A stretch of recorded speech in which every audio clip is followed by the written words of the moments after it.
여러분, 유럽 사람들이 대단히 무서워했던 이런 종족들이 몇 종족이 있었다고 합니다. 그 중에 한 종족이 몽골족이었다라고 얘기합니다. 왜 몽골족을 무서워하고 두려워했냐면은 그들이 사람들을 죽이는 방법이 대단히 잔혹했기 때문에 이렇다고 하죠. 특별히 또 어느 지역에서는 이 자신들이 포로로 잡은 왕족과 귀족들을 자신들이 이 음식을 먹을 때 사람들을 이 의자로 삼아서 이렇게 먹었다고 합니다. 그래서 그들은 자꾸 먹으면은 그 밑에 깔려있는 사람들은 점점 굶은 상태로 있다 보니까 그들이 압사당해서 이렇게 죽는 일이 생겼다고 하죠. 그리고 또 병사들이 우리가 사람들을 얼만큼 죽였는지를 나타내기 위해서 신체 일부를 절단해서 모으는 일이 있었다고 합니다. 여러분, 그런데 이것은 임진왜란 때도 일본 사람들이 이 우리나라를 침략하고 나서는 이 코와 귀를 베어서 가져간, 그래서 일본에 보면은 이 귀, 코에 무덤이 이렇게 있었죠. 그런데 그러한 잔혹한 방법으로 이렇게 사람들을 죽였다라고 합니다. 여러분, 오늘 사무엘상 5장 말씀을 보면은 이스라엘 백성들이 겪고 있었던 신학적인 문제에 관해서 답을 해주고 있는 말씀이 바로 이 사무엘상 5장과 6장의 말씀입니다. 여러분, 아벡 전투에서 이스라엘은 두 번에 걸쳐서 패배를 하죠. 첫 번째 패배는 4,000명이 이 아벡 전투에서 블레셋 사람들에 의해서 죽임을 당합니다. 그랬을 때 이스라엘 백성들은 쉬운 해결책을 마련하죠. 하나님의 언약궤를 우리의 진중에 있어서 그것으로 우리로 하여금 승리케 하자라는 것이 이스라엘 백성들의 이런 전략이었습니다. 그렇지만 두 번째 전쟁에서도 이스라엘 백성들은 패하고 맙니다. 그런데 이 두 번째 패한 것은 첫 번째보다 더 심각해졌죠. 왜냐하면 이스라엘 보병에 3만 명이나 엎드려졌습니다.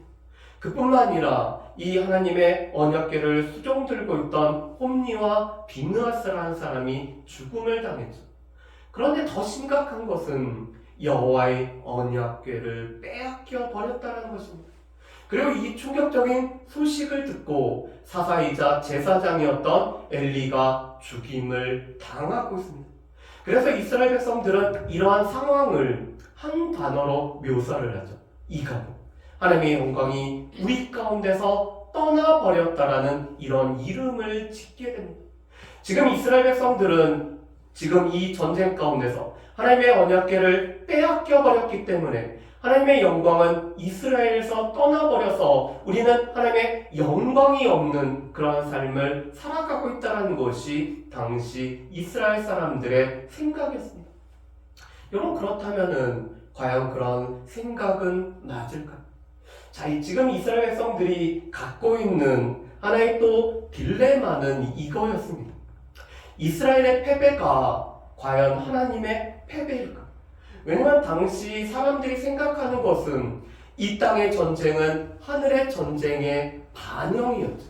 그래서 이스라엘이 패배한 것은 당시 사람들 생각은 그것은 마치 하늘의 전쟁에서 이 하나님과 다곤이 전쟁을 벌였는데 하나님이 마치 진 것처럼 생각을 할 수가 있습니다. 그래서 이스라엘 백성들의 신학적인 문제는 이거였습니다. 이스라엘 패배는 곧 하나님의 패배인가? 두 번째로는 그렇다면 이 다곤이 하나님보다 더 강한 존재인가? 세 번째로는 이 하나님의 영광은 과연 이스라엘 가운데서 떠나버린 것은 아닌가라는 이러한 신학적인 질문을 하게 됩니다. 그런데 오늘 사무엘상 5장 말씀에 보면은 과연 이스라엘 패배가 하나님의 패배였던가? 하나님의 패배가 아님을 이 사무엘상 5장 말씀은 말씀합니다. 그리고 또 하나님은 결코 다곤보다 약하지 않다라는 것이 사무엘상 5장 가운데 드러나죠. 그렇다면 결론은 이 하나님의 영광이 이스라엘 가운데 떠난 것은 아니다라는 것을 말씀해 주는 것이 바로 이 사무엘상 5장의 말씀입니다. 여러분 오늘 3일상 5장 말씀은 이렇게 시작이 됩니다. 에베네셀, 이 아벡, 이 두 곳에서 오늘 진을 쳤던 이 블레셋 사람들은 아벡에 진을 쳤고 이스라엘 사람들은 에베네셀에서 진을 쳤는데 지금 이 여호와의 언약궤를 이 에베네셀에서 오늘 아스돗으로 옮겨가고 있습니다. 왜 그렇죠? 지금 블레셋 사람들이 이겼을 뿐만 아니라 이 에베네셀에 진을 치고 있던 이스라엘의 진을 다 점령했을 뿐만 아니라 여호와의 언약궤를 빼앗고 그것을 아스돗으로 이렇게 옮기죠. 여러분 블레셋은 5개의 도시가 연맹으로 맺은 도시국가의 연맹체입니다. 그런데 그들은 이 해안가에 있는 아스돗으로 오늘 이 여호와의 언약궤를 옮겨갑니다. 그리고는 이 여호와의 언약궤를 다곤의 신당에 두게 되죠. 여러분 이 여호와의 언약궤를 다곤 신당에 두는 이유는 크게는 3가지입니다. 첫 번째로는 블레셋의 승리를 기념하기 위해서 이 전리품으로 여호와의 언약궤를 빼앗았기 때문에 이 여호와의 언약궤는 블레셋의 승리를 기념하게 되는 것이죠. 두 번째로는 다곤 신당에 두는 두 번째 중요한 이유가 있습니다. 패배한 신을 이 승리한 신 앞에서 무릎을 꿇리는 행동이 바로 이 여호와의 언약궤를 다곤 신 전에 두는 것입니다. 이 다곤 신이 승리한 신이고 이 여호와의 언약궤를 빼앗김으로 말미암아 이 여호와께서 지금 패배했다라고 그들은 생각하기 때문에 이 패배한 신은 승리한 신 앞에 무릎을 꿇어야 되기 때문에 이 다곤 신당에 두고 있습니다. 세 번째로는 이것은 당시 이 이스라엘 백성들이 아닌 이방인들의 생각입니다. 이 한 신을 이기면은 이 이긴 신은 패한 신의 힘을 흡수한다라고 이렇게 생각을 했습니다. 그렇기 때문에 여호와의 언약궤를 다곤 신당에 두면은 이 여호와의 힘을 누가 흡수하는 거죠? 다곤이 흡수하는 것으로 오늘 여깁니다. 그래서 이 여호와의 언약궤를 옮기는 이유는 3가지였습니다. 승리를 기념할 뿐만 아니라 패배한 신을 무릎을 꿇리고 이 여호와의 그 힘을 다곤이 더 흡수함으로 말미암아 이 다곤의 힘이 더 강해지게 만들기 위해서 이 다곤의 신당 가운데 여호와의 언약궤를 오늘 옮기고 있죠. 여러분 그런데 오늘 말씀을 보면은 이 여호와께서 다곤에게 무릎을 꿇은 것이 아니라 오히려 다곤이 여호와 앞에 무릎을 꿇었음을 볼 수가 있죠. 여러분 우리 3절과 4절 말씀을 한번 보실까요? 우리 3절과 4절 말씀을 우리 한번 같이 읽어봤으면 좋겠습니다. 3절과 4절 말씀. 아스돗 사람들이 이튿날 일찍이 일어나 본즉 다곤이 여호와의 궤 앞에 엎드러져 그 얼굴이 땅에 닿았는지라 그들이 다곤을 일으켜 다시 그 자리에 세웠더니 그 이튿날 아침에 그들이 일찍 일어나 본즉 다곤이 여호와 궤 앞에서 또다시 엎드러져 얼굴이 땅에 닿았고 그 머리와 두 손목은 끊어져 문지방이 있고 다곤의 몸뚱이만 남았더라. 여러분 여호와의 언약궤를 다곤 신당에 두고 나서 어떤 사람이 이 다곤 신당에 오늘 들어가 봤습니다.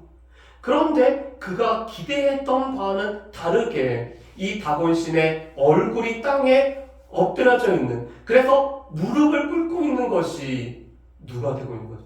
다곤이 지금 여호와 궤 앞에서 무릎을 꿇고 있는 모습이 되고 맙니다. 그런데 그들은 이런 생각을 했어요. 우연하게도 오늘 이 신상이 엎드러졌겠거니 생각하고 오늘 이 신상을 다시 일으켜 세우죠. 그런데 그 이튿날 가봤더니 어떻게 되죠? 얼굴이 엎드러져 있을 뿐만 아니라 오늘 목과 두 손목이 잘려져 나갔던 것을 볼 수가 있습니다. 여러분 그런데 이것은 제가 처음에 이 잔인하게 사람들을 죽였던 이야기를 했었죠. 그런데 당시의 모습이 그랬습니다.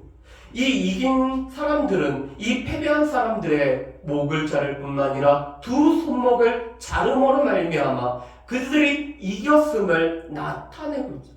그런데 지금 이 다곤 신상이 그렇게 되어 있습니다. 자신들 생각하기에는 이 다곤이 여호와를 이겼다라고 생각했는데 그 이튿날 가보니까 다곤의 목이 잘려져 있고 이 다곤의 두 손목이 잘려져 있음으로 말미암아 오히려 다곤이 엎드려졌을 뿐만 아니라 당시 패배한 병사처럼 이 다곤이 목이 잘려지고 오늘 팔이 잘려진 모습을 그들이 발견을 하죠. 여러분, 그런데 이 4절에 목이 잘리고 오늘 두 손목이 끊어졌다는 것은 두 가지를 뜻합니다. 이 손목이 끊어졌다는 것은 능력이 없다라는 것을 뜻하고요. 목이 잘려졌다는 것은 생각할 수 있는 힘이 없다라는 것을 뜻합니다. 다시 말해서 이 다곤의 목이 잘려지고 손목이 잘려졌다는 것은 생각할 수 있는 그런 힘이 없을 뿐만 아니라 이 능할 손의 힘이 없다라는 것을 이 신상이 지금 나타내 보이고 있죠. 그렇기 때문에 이 아소도 사람들이 한 가지를 깨닫게 됩니다. 여러분, 우리 6절과 우리 7절 말씀을 우리 한번 보실까요? 우리 6절과 7절 말씀입니다. 6절과 7절 말씀 같이 읽어봅니다. 여호와의 손이 아스돗 사람에게 엄중히 더하사 독한 종기의 재앙으로 아스돗과 그 지역을 쳐서 망하게 하니 아스돗 사람들이 이를 보고 이르되 이스라엘 신의 괴를 우리와 함께 있게 못하게 할지라 그의 손이 우리와 우리의 신 다곤을 친다 하고. 아멘. 여러분, 6절 말씀에 보면은 여호와의 손이 엄중히 이 아스돗 사람들에게 더함으로 말미암아 이 종기의 재앙이 아스돗 사람과 그 지역을 치고 있죠. 여러분, 이 종기, 이 독한 종기는 쥐로 말미암아 생기는 지금 이 전염병이 아스돗 가운데 발생했습니다. 그런데 이 발생은 아스돗뿐만 아니라 그 지역 가운데 오늘 발생했다고 하죠. 그런데 오늘 우리가 이 6절에서 7절 말씀에 보면은 우리가 두 가지 중요한 이 말씀을 한번 봤으면 좋겠습니다. 첫 번째로는 여호와의 손이 엄중히 더하다라는 이런 말씀이 있습니다. 여러분, 오늘 이 말씀이 이 사무엘상 5장에서는 3번이나 반복이 되고 있죠. 오늘 6절에 이렇게 나와 있고 또한 9절에도 한번 나와 있고 또 11절에 이렇게 나와 있습니다. 여호와의 손이 엄중히 더하셨다. 그런데 이 엄중히 더하다라는 단어가 이 카보드 영광이란 단어와 오늘 어근이 똑같습니다. 이 카보드라는 단어 자체가 무겁다라는 뜻을 가지고 있습니다. 그러니까 하나님의 영광이 임하였다라는 것은 하나님께서 임하심으로 말미암아 이 장엄한 것이 이 땅 가운데 임하였다는 것을 뜻하는 것이 영광 카보드라는 단어입니다. 그런데 이 여호와의 손이 엄중히 더하다라는 것이 이 카보드라는 같은 단어를 사용함으로 말미암아 지금 여호와의 영광이 어디 가운데 나타나냐면 아스돗 가운데 하나님의 영광이 임하였음을 말씀하는 것이 바로 6절과 9절과 11절의 말씀입니다. 여러분, 지금 이스라엘 백성들은 이런 생각을 하고 있죠. 하나님의 영광이 떠나버렸다라고 생각했어요. 그런데 하나님의 영광은 지금 아스돗 가운데 더해짐으로 말미암아 이 하나님의 영광이 아스돗 가운데 나타남으로 말미암아 결코 하나님의 영광은 이스라엘 가운데 떠날 수 없다라는 것을 지금 보여주고 계시죠. 여러분, 그랬더니 7절 말씀에 보면은 이 아스돗 사람들이 이것을 깨닫습니다. 여러분, 7절 말씀에 이렇게 얘기하죠. 그의 손이 우리와 우리의 신 다곤을 친다. 지금 이 아스돗 사람들이 깨닫게 되는 것은 하나님이 다곤보다 더 강하시기 때문에 그 하나님이 우리뿐만 아니라 우리가 섬기는 이 다곤을 치시고 이 다곤이 오히려 패배하고 이기신 분은 하나님이라는 것을 이 아스돗 사람들이 깨닫게 됐다는 것을 말씀하고, 제가 이 사무엘상 말씀을 설교하면서 사무엘상 4장 말씀에 보면은 이스라엘 사람들은 블레셋 사람처럼 됐고 블레셋 사람들이 오히려 이스라엘 사람과 같다라는 말씀을 드린 적이 있습니다. 왜냐하면 이 블레셋 사람들은 하나님이 어떤 분이신지를 알 뿐만 아니라 그렇기 때문에 그 하나님께서 오늘 애굽에서 능한 일을 행하신 하나님을 알면서 그 하나님 앞에서 오늘 그들이 대장부처럼 싸우고자 했던 이 블레셋 사람들은 이스라엘 백성들과 같았습니다. 그런데 이스라엘 백성들은 하나님을 마치 내 마음대로 사용할 수 있는 것이냐 여기는 이 블레셋 사람들처럼 생각하고 있었던 것이 바로 이 이스라엘 백성들의 모습이었죠. 여러분, 지금 7절 말씀도 비슷한 것을 보여줘요. 이스라엘 백성들은 자신들의 패배로 말미암아 여호와의 언약궤를 빼앗겼을 때 하나님의 영광이 떠나버린 것처럼 오늘 생각을 하고 있는데, 오늘 이 아수돗 사람, 이 블레셋 사람들은 어떻게 생각하죠? 하나님이, 그 하나님의 손이 우리와 우리의 신 다곤을 침으로 말미암아 오히려 우리가 섬기는 이 다곤보다 훨씬 더 강하신 분이 바로 하나님이라는 것을 고백하고 있는 것이 바로 이 아수돗 사람들이 고백하는 바인 것을 볼 수 있습니다. 그렇기 때문에 이 아수돗 사람들은 블레셋의 5방백을 모으고 이 여호와의 언약궤를 옮겨갈 것을 청하고 있죠. 그랬더니 이 블레셋의 방백들이 옮겨가는 장소로 가드를 지목을 하고 있습니다. 왜 그렇죠? 여전히 우연히 이런 일이 생겼을 거라고 그들이 여기고 있는 거죠. 그랬는데 여호와의 언약궤가 가드로 옮겨지고 나서 어떤 일이 생겼죠? 오늘 말씀에 보면은 9절 말씀에 이렇게 돼 있습니다. 여러분 9절 말씀을 한번 보실까요? 제가 읽어보겠습니다. 9절 말씀. 그것을 옮겨간 후에 여호와의 손이 심히 큰 환란을 그 성읍에 더하사 성읍 사람들의 작은 자와 큰 자를 다 쳐서 독한 종기가 나게 하신지라. 여러분, 지금 가드에 옮겨진 이 여호와의 언약궤, 여호와의 손이 엄중히 더하심으로 말미암아 어떻게 되죠? 작은 자나 큰 자, 오늘 이 성읍에 사는 남녀노소를 구분하지 않고 오늘 이 하나님께서 치심으로 말미암아 독한 종기가 오늘 발생을 했다라고 오늘 말씀을 하고 있습니다. 여러분, 아수돗보다 가드로 옮겨졌는데 상황이 더 심각해지거든요. 이 가드에서는 오늘 다른 성경에 보면은 남녀노소를 불문하고 오늘 악한 종기가 나았다라고 말씀합니다. 오늘 이 남녀노소를 불문하고 하나님께서 치시는 일이 이 가드에 나타나죠. 그랬을 때 이 가드 사람들이 또 이 여호와의 언약궤를 어떻게 하면 좋을지 오늘 그들이 이야기를 합니다. 그리고는 그들은 이 에글론으로 지금 이 언약궤를 옮기려고 하고 있죠. 왜 그럴까요? 이들은 여호와의 언약궤가 자신들의 전리품이기 때문에.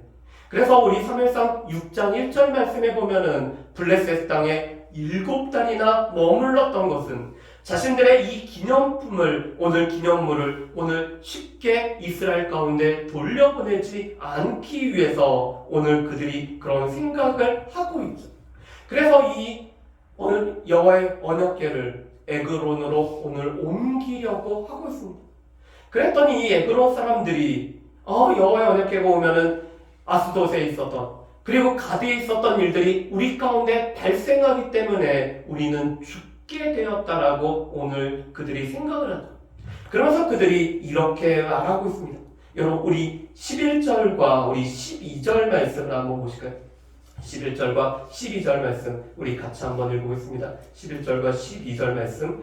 이에 사람을 보내어 블레셋 모든 방백을 모으고 이르되 이스라엘 신의 궤를 보내어 그 있던 곳으로 돌아가게 하고 우리와 우리 백성이 죽임당함을 면하게 하자 하니 이는 온 성읍이 사망의 환난을 당함이라. 거기서 하나님의 손이 엄중하심으로 죽지 아니한 사람들은 독한 종기로 치심을 당해 성읍의 부르짖음이 하늘에 사무쳤더라. 아멘. 여러분, 오늘 11절 말씀에 보면은 이 에글론 사람들이 여호와의 언약궤를 그 있던 곳으로 돌려보내자라고 오늘 그들이 제안을 하고 있습니다. 그런데 그들이 이렇게 여호와의 언약궤를 돌려보내자라고 오늘 다른 방백들을 설득해가면서 돌려보내고자 하는 이유가 무엇이죠? 오늘 말씀에 보면은 이렇게 말씀하죠. 우리와 우리 백성이 죽임당함을 면하게 하자라고 말씀을 합니다.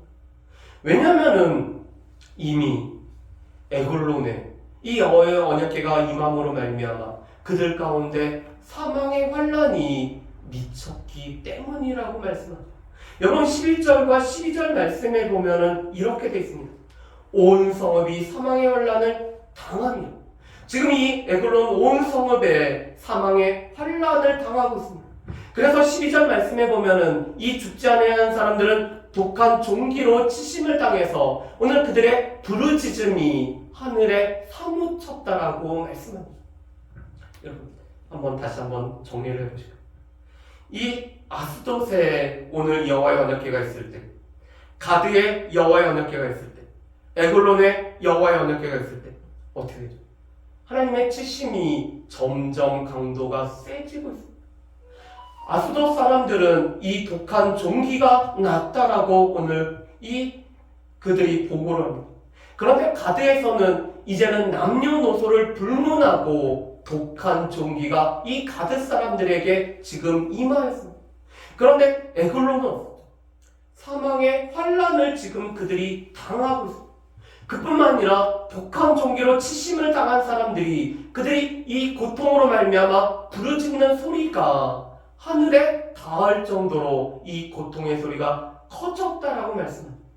지금 여호와의 언약궤가 이 7개월 동안 블레셋 땅에 머무는데, 아스돗에 있을 때, 가드에 있을 때, 에글론에 있을 때 하나님의 치시는 강도가 점점 강해지고 있다는 것을 오늘 말씀을 통해서 우리가 볼 수가 있습니다. 여러분, 그렇다면 오늘 말씀을 통해서 우리가 이제 두 가지를 한번 생각해봤으면 좋겠습니다. 첫 번째, 이스라엘 백성들이 가지고 있던 한 가지 신학적인 문제는, 우리의 패배는 하나님의 패배로 여겼던 것이 이스라엘 백성들이 가지고 있었던 이런 신학적인 문제였습니다. 여러분, 그런데 이 사무엘상 5장 말씀에 보면은 여호와의 손이 엄중히 더하심으로 말미암아, 여호와의 손이 오늘 치심으로 말미암아 오늘 블레셋 사람들을 하나님께서 징계하실 뿐만 아니라 어떻게 하죠? 그 다곤까지도 하나님께서 무릎을 꿇리시고 이 다곤을 치시는 하나님이심을 나타내 보이고 있습니다. 여러분, 또한 우리 사무엘상 5장에서 알 수 있는 것은 하나님께서는 이 다곤보다 강하실 뿐만 아니라 살아계신 하나님이심을 우리가 알지만, 이 다곤은 어떻죠? 단지 우상에 불과하죠. 그래서 눈이 있어도 보지 못하고, 오늘 입이 있어도 말하지도 못하고, 오늘 손이 있어도 오늘 행하지 못하고, 심지어는 여호와께서 그의 목과 손목을 자름으로 말미암아 능력도 없을 뿐만 아니라 생각할 수 있는 힘조차도 없는 것이 다곤이라는 것을 지금 보여주고 있죠. 그래서 그 다곤은 여호와께 무릎을 꿇을 수밖에 없고, 오늘 이 다곤보다 훨씬 더 오늘 강하실 뿐만 아니라 또 무엇보다도 살아계신 하나님이 되시는 분이 바로 여호와 하나님이라는 것을 우리 가운데 보여주고 있습니다. 그래서 이스라엘의 패배는 결코 하나님의 패배가 아니라는 것을 우리에게 말씀하죠. 그렇다면 왜 하나님께서는 두 번에 걸쳐서 이스라엘로 패배하겠다? 그것은 하나님의 편이 되지 못한, 하나님 앞에서 거룩하게 살아가지 못한, 하나님 앞에 말씀을 구하지 아니하고 하나님 앞에 부르짖지 아니했던 이스라엘을 징계하심이었지, 그것은 결코 하나님의 패배가 아니라는 것을 우리에게 말씀을 하고 있습니다. 여러분, 우리가 여기서 한 가지 기억할 것은, 우리가 마치 우리의 삶에 어려움이 생기고 우리가 계획했던 대로 되지 않고 우리 가운데 여러 가지 문제가 생길 때 이것을 마치 하나님께서 능력이 없어서 우리를 도와주시지 못하고 하나님께서 힘이 없어서 우리로 하여금 이 어려움 가운데 빠지게 했다라고 우리가 잘못 생각할 때가 있다라는 사실입니다. 그런데 우리 가운데 있는 문제들과 우리 가운데 있는 어려움들과 우리 가운데 해결되지 않은 문제는 결코 그것이 하나님께서 약하시거나 하나님께서 살아계시지 않거나 하나님께서 힘이 없거나 그래서 우리 가운데 일어나는 것이 아니라는 것을 말씀합니다. 오히려 이 어려움을 통해서 우리를 돌아보게 하시고 이 어려움을 통해서 우리의 믿음을 점검해 보게 하시고 이 어려움을 통해서 하나님 앞에 더 가까이 가게 하시는, 그래서 어려움인가 이 고난은 하나님께서 우리에게 말씀하시는 큰 소리지 결코 하나님께서 살아계시지 않고 하나님께서 힘이 없어서 우리 가운데 주어지는 것은 아니란 사실을 우리는 분명 기억을 해야 됩니다. 그래서 우리의 실패, 우리의 패배가 하나님의 패배가 아니라는 사실을 우리가 기억을 하셔야 됩니다. 두 번째로는 이스라엘 백성들이 오늘 그들이 착각했던 하나님의 언약궤를 빼앗긴 것은 하나님의 영광이 떠나버림이라고 오늘 생각을 했는데, 오히려 하나님께서는 이 하나님의 언약궤가 이 블레셋 땅에 들어가게 하심으로 말미암아 이 다곤을 치실 뿐만 아니라 또한 이 블레셋 사람들을 치심으로 말미암아 하나님의 영광을 드러나고 계시고 하나님의 영광은 결코 떠나지 않는다는 것을 우리 가운데 보여주고 있죠. 그래서 오늘 사무엘상 5장에서 중요한 말씀이 여호와의 손이 엄중히 더하셔서 여호와의 영광이 여전히 나타나고 계시고, 그 영광은 어느 지역에 국한된 것이 아니라 온 땅에 하나님이시기 때문에 온 땅 가운데 하나님의 영광이 나타난다는 것을 우리 가운데 말씀을 하고 계십니다. 우리가 기억을 해야 될 것은 우리는 하나님의 영광이 우리 가운데 임하기를 소망할 뿐만 아니라 하나님의 영광 가운데 우리가 살아가야 되는데, 우리는 우리의 문제로 말미암아 우리가 잘못 생각해서 마치 하나님의 영광이 떠나버린 것처럼 착각할 때가 있지만, 하나님의 영광은 결코 떠나지 않을 뿐만 아니라 하나님의 영광은 어느 한 곳, 어느 한 지역에, 어느 한 부분에 국한된 것은 아니란 사실을 우리가 분명히 기억을 해야 됩니다. 하나님의 손이 엄중히 더하심으로 말미암아 하나님께서는 이스라엘 가운데도 영광을 나타낼 뿐만 아니라 이 블레셋 가운데도 영광을 나타내고, 하나님께서는 온 땅 가운데 하나님의 영광을 나타내시는 분이 바로 하나님이라는 사실, 그 하나님은 살아계신 하나님이라는 사실을 우리는 분명히 기억하며 살아가야 된다는 것입니다. 그래서 우리 가운데 마치 하나님의 영광이 떠나버린 것처럼 느껴질 그 상황 속에서도, 하나님께서 마치 침묵하시고 있는 것처럼 느껴지는 그 상황 속에서도 하나님의 영광을 나타내실 뿐만 아니라 하나님의 영광은 드러나고 있다는 사실을 우리가 늘 기억하며 살아갈 수 있는 저 여러분들 되시기를 주님의 이름으로 축복합니다. 우리 이 시간에 같이 기도하는 시간을 가졌습니다.